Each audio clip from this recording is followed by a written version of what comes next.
പിന്നീട് ഒരിക്കൽ യേശു ഒരു പട്ടണത്തിലായിരിക്കുമ്പോൾ ഒരു കുഷ്ഠരോഗി വന്നവനെ കണ്ട് സാഷ്ടാംഗം വീണ് പ്രാർത്ഥിച്ചു, കർത്താവേ, അങ്ങേക്ക് മനസ്സുണ്ടെങ്കിൽ എന്നെ ശുദ്ധനാക്കുവാൻ കഴിയും.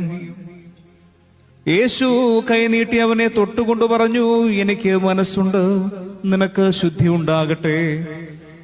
തൽക്ഷണം കുഷ്ഠം അവനെ വിട്ടുമാറി.